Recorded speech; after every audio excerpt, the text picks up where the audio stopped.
Forget gurus. Forget anyone claiming to be an online business expert without going through the challenges of entrepreneurship themselves. The Real Money, Real Business podcast is here to prove the best insights in online business comes from your fellow online business builders. We dig into stories of entrepreneurs selling their business on the Empire Flippers marketplace so that you can learn how they made their business profitable, how they overcame obstacles, and what lessons they learned in their online journey. If you want to take your business and your knowledge to the next level, you've come to the right podcast. Let's get started.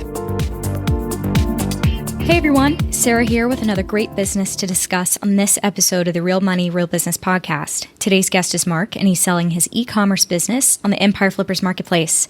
Welcome to the show, Mark. How you doing today? Hey Sarah, how's it going? Everything's great. Yeah, it's great having you here. Looking forward to talking a little bit more about your business. Before we dive in, let's go over a brief summary of the business. This is an e-commerce business in the health and fitness niche, created in May 2017. The average monthly revenue of this business is $26,164, and it has an average of $15,199 per month in net profit, and that is based on a 12-month pricing period. Included in the sale of the business are domain and all site content and files, email list, social media accounts, and supplier relationships. For everyone listening, you can visit empireflippers.com/marketplace and search for listing number 46800 to learn more about the business or place a refundable deposit to start your due diligence if you're interested in purchasing. Now that I've given a general overview of the business, let's dig into the interview. So, Mark, can you tell me a little bit about your background in building and running online businesses? Yeah, absolutely. I actually had a search engine optimization business from 2009 to 2016. I actually sold that. Right at the tail end of 2016, I was actually looking to get out of the client-based business and start doing some stuff on my own as far as trending products and other things online where I didn't have to, specifically deal with certain clients every single day and really try to make the most out of what I know I can do with certain trends and products and really just move towards that aspect of doing business. Awesome. So walk me through this a little bit. How did you come up with the idea to start this business in particular? Basically, when I sold the company in 2016, I basically know how to look up trends, see what stuff is going to be good, what's going on in the upswing. And basically, when I found this, I saw that it was fresh, it was new, it was starting to really become big. And I knew down the line in a few years, it's going to become huge. Where it is now, I think it's going to be still 5 or even 10 times bigger in a few years. So that's basically what I was looking at, trying to find new products, obviously something that's on the upswing and obviously there's plenty of room for growth, and that's how I look for building new businesses. Sounds great. Well, tell me a little bit about why you chose this business model and how this business primarily makes money. The business primarily makes money selling online through organic search results. There's plenty of ways to do marketing because, the type of product and niche that it's in sometimes could be a little tough and demanding, but at the end of the day, you find ways around it. And the customer base that we have is very good. We have a lot of returning customers, which always helps. And, I like the business because it's really kind of runs itself, which is great. Answering some calls, doing some emails throughout the day. We have the drop shipping in place to where there's no physical products. So basically, you could run this company anywhere in the world. And that's what I really liked about it. Okay. Why do you think this business model is great for those interested in online business? Because you really don't have to do much. And that's the best part. A lot of people go into businesses and do either brick and mortar or have physical products. And we actually tried it that way with physical products. And it wasn't that difficult to do. But once we changed it over to basically a drop shipping method, there's plenty of time to build a business, build a brand, and have a little bit more time for yourself to enjoy life while still making your business grow. That's a great answer. So tell me a little bit about why you're selling the business instead of keeping it and growing it. I'm a very proud man. And, there's certain points where you get to be like, hey, you know what? This is probably the best I'm going to be able to do with it. And I want somebody to take it over with some little bit more knowledge than me, I think, when it comes to building a brand, building a business, and taking it to that level where now it's not worth, $500,000 and a year or two down the road, now it's worth $5 or $6 million. I just don't see myself being able to do that. Plus, I have a 2-year-old son, and I'd like to take a little time off and spend some time with him and my wife a little bit more. I've done well over the years where I can actually take a few months off and enjoy life a little bit. But then I really want to get back into the affiliate marketing sector. where I could just keep building websites, flipping them, and go a little bit more that route. So a little bit extra free time for myself. Yeah, sounds good. Is there anything you learned from this business that you'd apply to future sites or businesses? Or, did you find something that really just seemed to work for you while building this? The customer relationship is absolutely huge, regardless what business you do, whether it's you actually deal with customers or you don't.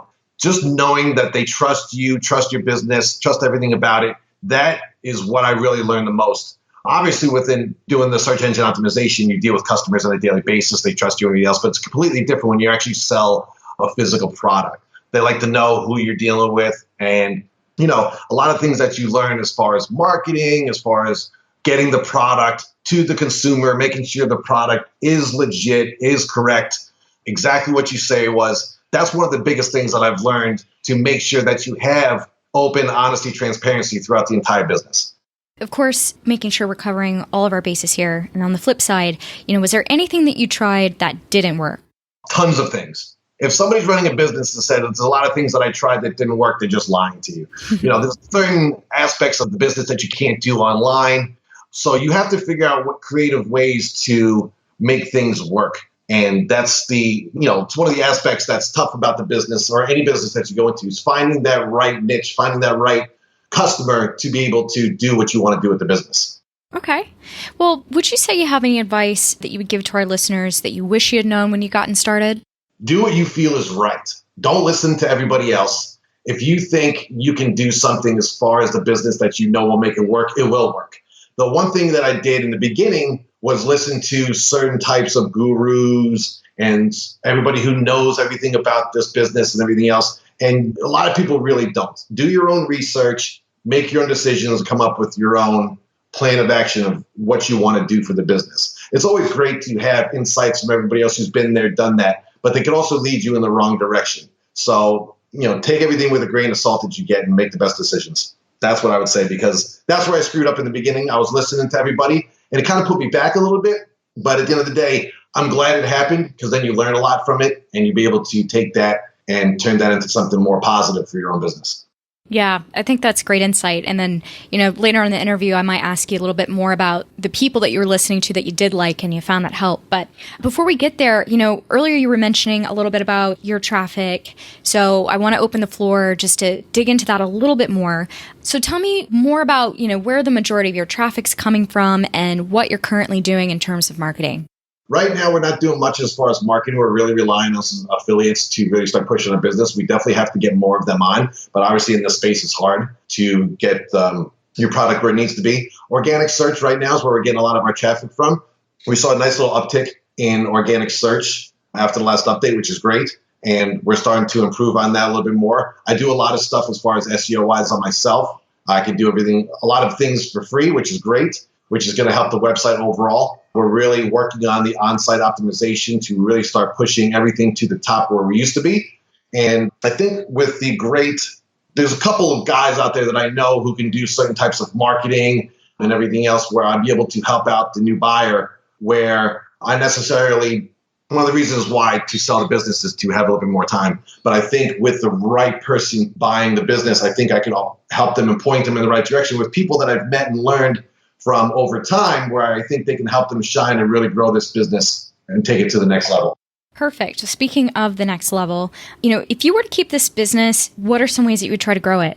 Find different types of marketing that actually work. Obviously, the search engine optimization is huge, right? So I'm trying to, by the time this business is sold, have a great foundation for whoever takes us over, to where they keep doing some SEO work and the site will just keep rising up. There's a lot of guys out there who do Facebook marketing, Instagram, and everything else. And there's only about one or two that I would actually really trust to do it, which I was going to go with, but then I decided, to sell the business. So I can point the new buyer in the right direction, get on the phone with people and show them a certain way that the business can grow over the years that make it very profitable for them.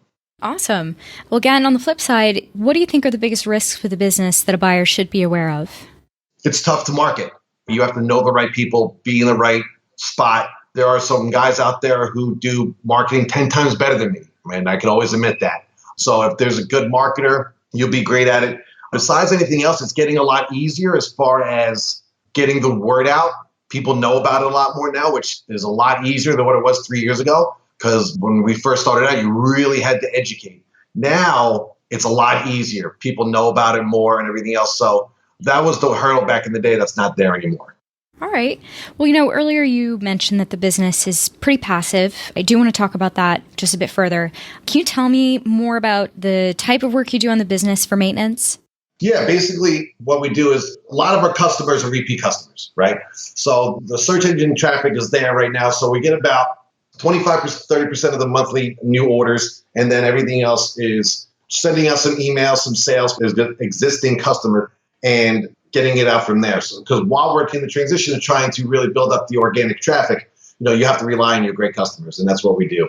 I think once everything starts coming into play, the business should start growing substantially. All right. What skills or requirements might there be for someone, say, not familiar with this niche or business model? Be nice to people. That's really what it comes down to. It's going to be almost like a customer service driven business. If you don't know much about the business, you better find somebody who does. I'm not going to sugarcoat anything. This business is very good, very lucrative, very popular, still trending really, really high. But if you're not knowledgeable about this business, it could be a little tough. Now, that being said, anybody can run any type of business. You just have to learn about it. That's the key. If you don't know about this business, learn up about it. It's not that crazy difficult. There are a couple of people, like I said, I can put in the right direction to get, the buyer, if they're not knowledgeable about this subject, more knowledgeable, and get them to the right people so they don't have to go through the learning curve that I did for a really long time. So how much support are you offering buyers? Oh, I'll do, 30 days after the sale. And, if anything needs down the line, I'm a simple email or phone call away. If a couple months down the line, say, hey, I want to try this. Have you ever been there? Have you ever done this or tried this? I'll be more than happy to help. It's not like I want to take this business, just dump it off. I'd like to be able to give it to somebody and put it in some good hands and know that, down the line, it'll be a 5, 10, $100 million business, because that's easily where this can go with the right person. So right off the bat, 30 days, be more than happy to help out, make sure all the transitions go well. And anything after that, be more than happy to answer some emails, some questions, whatever is needed to be done. Awesome. Would you commit to a non-compete? 100%. Okay. There's a reason why I'm getting out of this business is to spend more time with my family and to get back into what I used to do. So I won't be going back into the business. Sounds good. Are you open to something like an earn-out? Prefer everything up front, obviously, but with the right buyer, the right situation, I'm always open to anything. All right. Just a few wrap-up questions here. Is there anyone who inspired you while building this business that our listeners might like as well?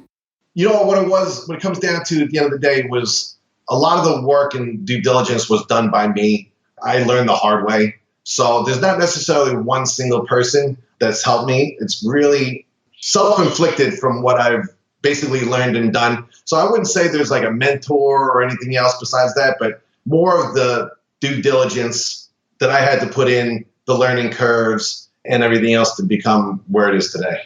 All right. What drove you and motivated you while having this business? Money. This is a very lucrative business in the right hands. And it's been very good. It's been doing very well. And I like the customer service aspect of it. I like helping people. I appreciate the fact that this business will help people now, down the line, and probably forever. I really do think this could be one of those things where it can become an evergreen business where it's like kids, dogs, haircuts, everybody needs them. So I'm hoping, that this business will turn into one of those as well. Awesome answer. Last question here. Putting yourself in the shoes of a buyer, why do you think this is a business worth buying? The huge upswing. Like I said earlier in the interview, I can only take it a certain way. I know there's a business out there that literally just sold for $90 million in the same niche. There are businesses all the time being scooped up by bigger brands. And I think if somebody gets into this and they can market it and do the right things and keep the product good and the customers happy, I really do think the right buyer can take this and inside of 24 months and turn this into a juggernaut. And I think that's where you have to see the light at the end of the tunnel, because this is one of those businesses where if you know what you're doing, you have the drive, you can really take it there. Like I said, I'm not that person right now. I'm at that stage of my life where I'm not. But whoever takes this over can easily get it there if they really want to. Great. Exciting stuff. Well, Mark, this has been pretty much all the questions that I have for you. Do you have anything else you'd like to add before we sign off? No, I think we pretty much covered everything. I think it's a great time to get into this business and hope we can find the right buyer that will be like, hey, Mark, guess what? It's been 24 months. We're actually going to flip the business for $10 million. I'm not one of those selfish guys who are like, oh, look what I missed out on. I can't wait for that to happen. Because then somebody actually took the brand, did it right, and made themselves a truck ton of money. And I'll be very, very satisfied and happy if that ever happened. Very cool to hear. All right, everyone, thanks for listening. To check out more details on this business or place a deposit, visit empireflippers.com/marketplace and search for listing number 46800. If you're watching this on YouTube or Facebook, click the link in the description to go straight to the listing. By placing a refundable deposit, you'll be given everything you need to know about the business and can start your due diligence. Until next time.